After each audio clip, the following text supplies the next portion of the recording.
बांग्लादेश, शेख मुजीबुर रहमान से लेकर शेख हसीना वाजिद तक। जिस शेख मुजीब को शेख हसीना वाजिद हुकूमत जिसमें अरसा दराज से बंगला कौम का मोहसिन बताया जाता रहा, बंगाली अवाम ने देर से ही सही मगर उसकी 71 में पाकिस्तान तोड़ते हुए बिकने और झुकने वाली मीर जाफरी सियासत के मुताबिक असल औकात दिखा दी। हसीना वाजिद ने अपने इक़्तिदार के दुआम के लिए क्या क्या हरबे नहीं अपनाए। अपने इक़्तिदार को मजबूत करने अपने 17 रिश्तेदारों को मरकज़ी ओहदे दिए। अपने ही चचा साबिक आर्मी चीफ जनरल मुस्तफ़ीज़ रहमान जो 24 दिसंबर 1997 से 23 दिसंबर 2000 तक आर्मी चीफ रहे। सबसे बड़ी बेटी बेगम सहरनाज कमालकर रहमान के शोहर वक़ारुज़्ज़मान को 23 जून 2024 को बांग्लादेश का आर्मी चीफ तैनात किया। मगर 43 ही दिन में अपने ही आर्मी चीफ ने अपने ही ससुर की इस लाडली भतीजी हसीना वाजिद की एक ना सुनी और चलता किया। आज ये खातून बांग्लादेश से फरार होकर लंदन से सियासी पनाह हासिल करने भारत के एक खुफिया मकाम पर क़याम पजीर है। बंगाली अवाम जबर जुल्म के खिलाफ उठ खड़ी हुई और ऐसी खड़ी हुई कि इस ताकतवर औरत की हुकूमत को चलता किया जो दुनिया भर में 30 ताकतवर ख़वातीन में शामिल थी। इस भारत नवाज राह की एजेंट खातून का एहतजाज को कुचलने का तरीका वही हिंदुस्तान में जारी मकबूजा कश्मीर वाला या इसराइल के फ़लस्तीनियों पर मजालिम जैसा रहा। मगर वहाँ के तलबा तलबात व आवाम ने जिस तरह हसीना वाजिद हुकूमत की फसादियत का डटकर मुकाबला किया काबिले दाद है। हसीना वाजिद के साथ साथ शेख मुजीब के मुजस्समों उसकी तस्वीर भी बंगाली अवाम ने तबाह कर दी। आइए ज़रा हसीना वाजिद के वालिद शेख मुजीब की शख्सियत व किरदार पर मुफस्सल रोशनी डालते हैं। ये मार्च 1971 का पहला हफ्ता था। मशरक़ी पाकिस्तान के रेस कोर्ट ग्राउंड में लाखों बंगालियों के अखट में बंगाली लीडर शेख मुजीबुर रहमान ने मगरबी पाकिस्तान के इंतज़ाम व इंसराम से अलहदगी के मौजू पर बंगाली ज़बान में फसाहत व बलागत के साथ ऐसी जारहाना तकरीर की कि खित्ते में जारी शोरश में मज़ीद तेज़ी आ गई। बंगाली अवाम को शेख मुजीबुर रहमान ने पाकिस्तान में उस वक्त राइज फौजी हुक्मरानी के ख़िलाफ़ एहतजाज को मुल्क पाकिस्तान से ही अलहदा करने की तहरीक में हिंदुस्तान से साजबाज करके कमाल महारत से बदल दिया। अमर याहिया खान आखिरी कोशिश की नीयत से शेख मुजीबुर रहमान से मुलाकात करने ढाका पहुँचे। 23 मार्च 1971 सदर याहिया से मुजीबुर रहमान की मुलाकात हुई। मुजीबुर रहमान जिस गाड़ी में याहिया खान से मिलने गए उनकी गाड़ी पर बांग्लादेशी झंडा था। वो पाकिस्तानी इस्टेब्लिशमेंट को ये पैगाम देना चाह रहे थे कि वो एक आज़ाद बंगाली रियासत के रहनुमा बन गए हैं। मुलाकात नाकाम हुई। सदर याहिया वापस मगरबी पाकिस्तान आ गए। दूसरी जानिब शेख मुजीबुर रहमान आए रोज़ जहराना बयानबाजी से बंगाली अवाम को मगरबी पाकिस्तान के ख़िलाफ़ उकसाते। मुजीबुर रहमान के लिए भारत की पुष्ट पनाही में शिद्दत आती गई। गोरिल्ला तंजीम मुक्ति बाहिनी जो मिलिट्री एकेडमी देहरादून में 1969 में मेजर जनरल ओबेन और पाक फ़ौज के गद्दार कर्नल उस्मानी ने तश्कील दी थी, इस पूरे मंजर में अपना किरदार भरपूर अंदाज में अदा कर रही थी। मुक्ति बाहिनी के जत्थे मगरबी पाकिस्तान से वहदत को फ़रोग देने वाले बंगालियों को चुन चुन कर सफाया करने लगे। मगरबी पाकिस्तान से मुजीबुर रहमान के ख़िलाफ़ 25 मार्च 1971 ऑपरेशन सर्च लाइट शुरू कर दिया गया। बांग्लादेश के मारूफ सीनियर सहाफ़ी सैयद बदरुल हसन अपनी किताब फॉर्म रेबल फाउंडिंग फादर में लिखते हैं कि शेख मुजीब की बड़ी बेटी हसीना वाजिद ने इन्हें बताया कि फ़ौज की जानिब से गोली चलने की आवाज़ सुनते ही शेख मुजीब ने एक वायरलेस पैगाम भेजकर बांग्लादेश की आज़ादी का ऐलान किया। शेख मुजीब ने कहा कि मैं बांग्लादेश के लोगों से मुतालबा करता हूं कि वो जहां कहीं भी हों और जो कुछ भी उनके हाथ में है उसके साथ फ़ौज के ख़िलाफ़ मुज़ाहमत करें। आपकी लड़ाई इस वक्त तक जारी रहनी चाहिए जब तक पाकिस्तानी फ़ौज के हर सिपाही को बांग्लादेश की सरजमीन से बेदखल नहीं कर दिया जाता। उसी रात 1 बजे के करीब पाकिस्तानी फ़ौज के चंद एहलकार शेख मुजीब के घर 32 धान मंडी पहुँचे, जहां शेख मुजीब उनका पहले से इंतज़ार कर रहे थे। शेख मुजीब के घर के गेट पर पहुंचते ही फौजियों ने गोलियां बरसाना शुरू कर दी। एक मकामी सिक्योरिटी गार्ड जो दरवाजे पर सिक्योरिटी देखभाल कर रहा था को भी गोली लगी और वो मौके पर ही दम तोड़ गया। एक फौजी अफसर ने लाउड स्पीकर पर ऐलान किया कि शेख मुजीब हथियार डाल दें। थोड़ी देर बाद शेख मुजीब नीचे आ गए, जहां सिपाहियों ने उन्हें जीप में बिठाया और चले गए। शेख मुजीब को गिरफ्तार करने वाली टीम के इंचार्ज ने वायरलेस पर पैगाम भेजा कि पिंजरे में बड़ा परिंदा छोटा परिंदा उड़ गया। बदरुल हसन लिखते हैं, शेख मुजीब को 3 दिन तक छावनी के आदमजी कॉलेज में रखा गया और फिर सख्त सिक्योरिटी में मगरबी पाकिस्तान ले जाया गया। शेख मुजीब तकरीबन 9 माह तक इसी जेल में रहे। दिसंबर 1971 में एक फौजी ट्रिब्यूनल ने इन्हें मौत की सज़ा सुनाई। उसी दौरान पाकिस्तान का इक़्तिदार जुल्फ़िकार अली भुट्टो के हाथ में आ गया, जिनके अहकामात पर मुजीब को मियांवाली जेल से निकालकर रावलपिंडी के करीब एक गेस्ट हाउस में ले जाया गया। कुलदीप नैयर अपनी सोना उमरी बियॉन्ड द लाइन्स में लिखते हैं कि मुजीब ने मुझे बताया कि एक दिन अचानक भुट्टो उनसे गेस्ट हाउस में मिलने आए। मुजीब ने उनसे पूछा, आप यहाँ कैसे आए? भुट्टो ने जवाब दिया, मैं पाकिस्तान का सदर हूँ। लेकिन मुजीब ने इस पर कहा कि इस ओहदे पर मेरा हक है। इस पर भुट्टो सीधे अपने पॉइंट पर आ गए और पेशकश की कि अगर शेख मुजीब राज़ी हो जाएं तो ख़ारजा अमवार दिफा और मौसलात के महकमे मिलकर चलाए जा सकते हैं। कुलदीप लिखते हैं कि शेख मुजीब ने कहा कि इस वक्त मैं आपकी तहवील में हूँ, मेरे लिए अपने लोगों से मशवरा किए बगैर कोई वादा करना मुमकिन नहीं होगा। बांग्लादेश के साबिक वज़ीर ख़ारजा डॉक्टर कमाल हुसैन, जो इस वक्त शेख मुजीब के साथ पाकिस्तानी जेल में थे, भी इसकी तस्दीक करते हैं। उन्होंने बताया कि भुट्टो आखिरी दम तक शेख मुजीब पर पाकिस्तान के साथ किसी न किसी तरह के ताल्लुकात कायम रखने के लिए दबाव डालते रहे। जिस दिन शेख को रिहा किया जाना था और वो लंदन जाने वाले थे, भुट्टो ने कहा कि वो एक दिन मज़ीद क़याम करें, क्योंकि अगले दिन शाह ईरान आ रहे थे और वो उनसे मिलना चाहते थे। शेख मुजीब समझ गए कि वो शाह ईरान से उन पर दबाव डलवाना चाहते हैं। इस पर शेख मुजीब ने कहा कि इन्हें भुट्टो की तजवीज़ कबूल नहीं और ये कि इन्हें गेस्ट हाउस से दोबारा जेल भेजा जा सकता है। जनवरी 1972 की रात भुट्टो खुद मुजीब और उनके साथी कमाल हुसैन को छोड़ने रावलपिंडी के चकलाला एयरपोर्ट गए। उन्होंने एक लफ्ज़ कहे बगैर मुजीब को अलविदा किया और मुजीब भी पीछे मुड़कर देखे बगैर तेज़ी से जहाज़ की सीढ़ियाँ चढ़ गया। 2 दिन लंदन में रहने के बाद मुजीब 9 जनवरी की शाम ढाका रवाना हो गए। रास्ते में वो चंद घंटों के लिए नई दिल्ली में रुके। डॉक्टर कमाल हुसैन याद करते हुए कहते हैं कि उस वक्त के भारतीय सदर वज़ीर आज़म इंदिरा गांधी, उनकी पूरी काबीना, तीनों अफवाज के सरबराहान और मगरबी बंगाल के वज़ीर आला सिद्धार्थ शंकर राय शेख मुजीब के इस्तकबाल के लिए दिल्ली के हवाई अड्डे पर मौजूद थे। फौजी छावनी के मैदान में एक जलसा आम में मुजीब ने बांग्लादेश की आज़ादी की जद्दोजहद में मदद करने पर हिंदुस्तानी अवाम का शुक्रिया अदा किया। शेख मुजीब ने अंग्रेज़ी में तकरीर शुरू की, लेकिन उस वक्त स्टेज पर मौजूद इंदिरा गांधी ने उनसे बंगाली ज़बान में तकरीर करने की दरख्वास्त की। बंगला ज़बान में शेख मुजीबुर रहमान ने तकरीर करते हुए कहा कि मैं सेकुलरिज्म पर यकीन रखता हूँ, मैं जमहूरियत पर यकीन रखता हूँ, मैं सोशलिज्म पर यकीन रखता हूँ। मुझसे पूछा गया कि आपके नज़रियात इंदिरा गांधी से इतने मिलते जुलते क्यों हैं? मैं कहता हूँ ये नज़रियात की ममासलत है, ये असूलों की ममासलत है, ये इंसानियत की ममासलत है, ये आलमी अमन का इत्तेहाद है। उनका मज़ीद कहना था कि मैं आज थोड़ा जज्बाती हूँ, आप समझ सकते हैं, मुझे माफ़ कर दें। एक बार फिर मैं आपका शुक्रिया अदा करता हूं और चला जाता हूं। शेख मुजीबुर रहमान ने अपनी तकरीर का इख्तिताम जिए बंगला जिए हिंद कहकर किया।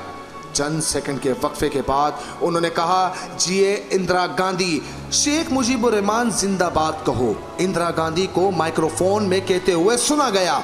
दिल्ली में 2 घंटे क़याम के बाद मुजीब जब ढाका पहुंचे तो ढाका के हवाई अड्डे पर तकरीबन 10 लाख लोग उनके इस्तकबाल के लिए मौजूद थे। शेख मुजीब ने इक़्तिदार संभाला और जंग से तबाहशुदा बांग्लादेश की तामीर नौ शुरू की। मुजीबुर रहमान ने हिंदुस्तान से खसूसी ताल्लुकात कायम किए। दोनों ममालिक का 1973 में दोस्ती का मुआहिदा हुआ, मगर जब हिंदुस्तान ने अपनी इमदाद की भारी कीमत वसूल की, हिंदुस्तानी फौजियों ने बांग्लादेश खाली करने से पहले बेशुमार कारखानों की मशीनें हिंदुस्तान मुंतकिल कर दी। खसूसी इमारात की वजह से तिजारती मामलात में हिंदुस्तान को बरतरी हासिल हो गई और बांग्लादेश की मईशत हिंदुस्तान की मोहताज हो गई। साजगार फिजा देखकर मगरबी बंगाल के हिंदुओं ने भी मशरकी पाकिस्तान वापस आना शुरू कर दिया। 1974 में मुल्क में ज़बरदस्त कहत पड़ा। 1975 तक मामलात मुजीबुर रहमान के हाथ से निकलने लगे, करप्शन बढ़ने लगी और अकरबन परवरी को हवा मिलने लगी। अवाम में बेइत्मीनानी के साथ साथ बंगला फौज में भी बेइत्मीनानी बढ़ने लगी। तो भारत के साथ मिलकर पाकिस्तान तोड़ने वाले शेख मुजीब का हुकूमत संभालना और भारत की बेवफाई दोनों ने बांग्लादेश को तिया पांचा कर दिया। शायद उस वक्त शेख मुजीब को भारत की बेवफाई समझ आ गई होगी। 15 अगस्त 1975 की सुबह बांग्लादेशी फौज ने शेख मुजीब से बगावत कर दी। बंगला फौज के कुछ जूनियर अफसरों ने शेख मुजीब की रिहाइशगाह पर हमला कर दिया। पाकिस्तानी फौज के खिलाफ बंगाली अवाम में जालिम जाबिर फौज का इमेज बनाकर पाकिस्तान से अलहदगी की तहरीक चलाकर एक नया मुल्क हासिल करने वाले शेख मुजीबुर रहमान के मुकाबिल उसकी अपनी ही नई वतन की फौज उस पर जुल्म जिबर करने खड़ी थी। अपने घर के बाहर गोली चलने की आवाज़ सुनते ही शेख मुजीब ने बांग्लादेश की आर्मी चीफ जनरल शफीउल्लाह को फ़ोन मिलाया। जनरल शफीउल्लाह कहते हैं कि मुजीब बहुत गुस्से में थे। मुजीब ने जनरल शफी से कहा कि तुम्हारे सिपाहियों ने मेरे घर पर हमला किया है, उनको वापस आने का हुक्म दें। मैंने मुजीब से पूछा कि आप अपने घर से बाहर आ सकते हैं। यहाँ सैयद बदरुल हुसन अपनी तसन्निफ में आर्मी चीफ के रवैये पर सवाल उठाते हैं कि आप अपने मुल्क के सदर से ऐसे कैसे बात कर सकते हैं? क्या आप सोच रहे थे कि वो ऐसी सूरत हाल में घर से बाहर आ जाएं जब चारों तरफ गोलियां चल रही हों? घर पर हमले के बाद शेख मुजीब अपने ही आर्मी चीफ पर एतमाद करके बलाई मंजिल से नीचे आने के लिए सीढ़ियां उतर रहे थे जब फौजी एहलकारों ने उन पर फायरिंग की। मुजीब मुंह के बल गिरे। उनका पसंदीदा पाइप अभी तक उनके हाथ में था और उसके बाद उसके घर में मौत का रक्स शुरू हुआ। सबसे पहले बेगम मुजीब को गोली मारी गई, फिर उनके बेटे शेख जमाल की बारी आई। घर में मौजूद उनके दोनों बहुओं को भी नहीं बख्शा गया और यहाँ तक कि उनके सबसे छोटे बेटे 10 साला रसल मुजीब को मौत के घाट उतार दिया गया। इस पूरे घराने की सिर्फ 2 बेटियां ही जिंदा रहीं क्योंकि उस वक्त वो घर में नहीं थी। एक हसीना वाजिद और दूसरी रिहाना सुभाष चक्रवर्ती माजी में टाइम्स ऑफ इंडिया के दिल्ली में ब्यूरो चीफ रह चुके हैं। वो बताते हैं कि बांग्लादेश में हिंदुस्तान के उस वक्त के हाई कमिश्नर समर सेन उनके दोस्त थे और उन्होंने ही उन्हें बताया था कि उस दिन असल में शेख मुजीब के घर में क्या हुआ था। वो कहते हैं कि मुजीबुर रहमान की रिफ्ती बराबर भी अंदाज़ा नहीं था कि उनकी अपनी ही फौज अफसरान व फौजी एहलकार उन्हें मारने आए हैं। उन्हें और उनके अहल खाना को बेरहमी से मारा गया और बाद अज़ा उनकी लाशें एक फौजी ट्रक में डाल दी गईं। 16 अगस्त 1975 की सुबह फौजियों ने तमाम लाशें इकट्ठी की और शेख मुजीब के अलावा बाकी सब मकतूल अहल खाना को बनानी कब्रिस्तान में एक बड़े गड्ढे में दफन कर दिया गया। मुजीब की मैयत को हेलीकॉप्टर के जरिए उनके आबाई गांव तंगीपारा पहुंचाया गया। फौजियों ने उस वक्त पर उनके गांव को घेरे में ले लिया ताकि लोग उनकी नमाज जनाजा में शिरकत ना कर सकें। फौजियों का इसरार था कि मुजीब की मैयत को जल्द अज जल्द दफन किया जाए, लेकिन गांव के एक मौलाना इस बात पर बजिद थे कि मैयत को गुस्ल दिए बगैर दफन नहीं किया जा सकता। सैयद बदरुल हसन लिखते हैं कि नहलाने के लिए साबुन दस्तियाब नहीं था और आखिर में उनकी मैयत को कपड़े धोने वाले साबुन से नहलाया गया और उन्हें मकामी कब्रिस्तान में अपने वालिद के पहलू में दफना दिया गया। इस तरह एक मुतनाज़ा शख्सियत अपने इख्तिताम को पहुंची। अब आते हैं शेख मुजीबुर रहमान की बेटी शेख हसीना वाजिद पर। फौजी बगावत में शेख मुजीबुर रहमान के मुआमा फैमिली कत्ल के दौरान शेख हसीना वाजिद बांग्लादेश में नहीं थी।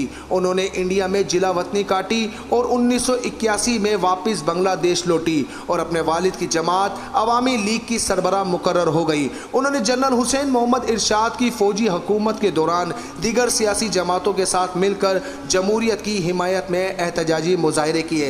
इस तहरीक ने शेख हसीना को मकबूलियत की बुलंदी पर पहुंचा दिया और वो एक कौमी रहनुमा बनकर उभरी। 1996 में पहली मरतबा मुल्क की वजीर आज़म बनी। उस दौरान उन्होंने इंडिया के साथ पानी की शेयरिंग की डील तय की और मुल्क के जनूबी मशरकी इलाकों में लड़ने वाले अस्करियत पसंदों के साथ अमन मुआहदे पर दस्तखत किए। लेकिन इसके साथ साथ उनकी हुकूमत पर न सिर्फ करप्शन के इल्ज़ामात लगते रहे बल्कि वो इंडिया से ज़्यादा कुर्बत की वजह से तनकीद का निशाना भी बनती रही। सन 2001 में वो अपनी साबिक इत्तेहादी जमात बांग्लादेश नेशनल पार्टी की रहनुमा बेगम खालिदा जिया से इलेक्शन में शिकस्त खा गई और उन्हें वजीर आज़म का मनसब छोड़ना पड़ा।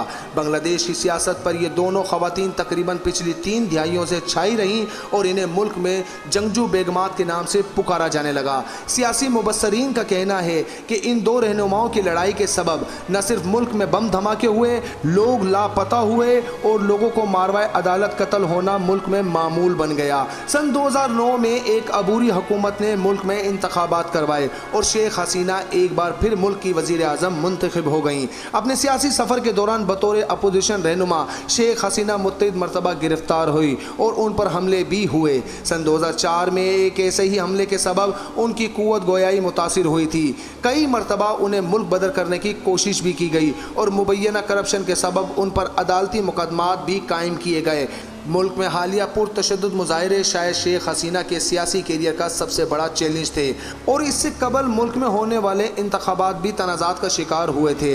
इन इंतखाबात के नतीजे में शेख हसीना की जमात लगातार चौथी मरतबा इक़्तिदार में आई थी। इनके इस्तीफ़े के मुतालबात किए जाते रहे लेकिन शेख हसीना ने मज़ामत जारी रखी।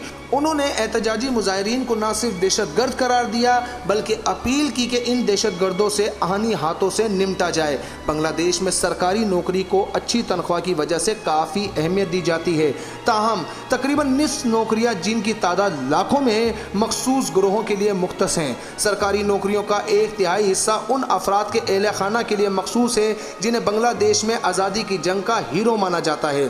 ताहम मुल्क में तलबा और दीगर एहतजाजी मुजाहिरीन का कहना था कि ये निज़ाम गलत है और सरकारी नौकरियां सिर्फ मेरिट की बुनियाद पर ही मिलनी चाहिए। तलबा का यह एहतजाज एक हुकूमत मुखालिफ मुल्क गिर तहरीक में बदल गया। दुनिया में कोरोना वायरस की वबा फैलने के बाद बांग्लादेश में महंगाई बढ़ गई थी, ज़र मुबादला के ज़खायर कम हो गए थे और बैरूनी कर्जा तकरीबन 2 गुना बढ़ गया था।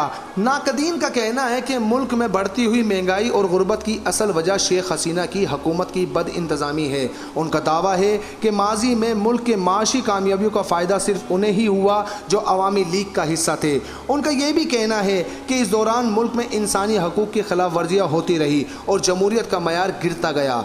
वो शेख हसीना पर आमराना तर्ज हुक्मरानी इख्तियार करने का इल्ज़ाम लगाते हैं और कहते हैं कि साबिक बांग्लादेशी वज़ीर आज़म ने अपने सियासी मुखालफिन और मीडिया पर पाबंदियाँ आयद की। शेख हसीना और उनकी हुकूमत इन इल्ज़ामात की तरदीद करते हैं। हालिया महीनों में बांग्लादेश नेशनल पार्टी के सीनियर रहनुमाओं और हज़ारों सियासी कारकुनों को हुकूमत मुखालिफ मुजाहिरों के दरमियान गिरफ्तार किया गया। इंसानी हकूक़ के लिए काम करने वाली तंजीमों का कहना है कि सन 2009 के बाद मुल्क में सिक्योरिटी फोर्सेस के हाथों मारवाए अदालत, हलाकतों और जबरी गुमशुदगियों में इजाफा हुआ।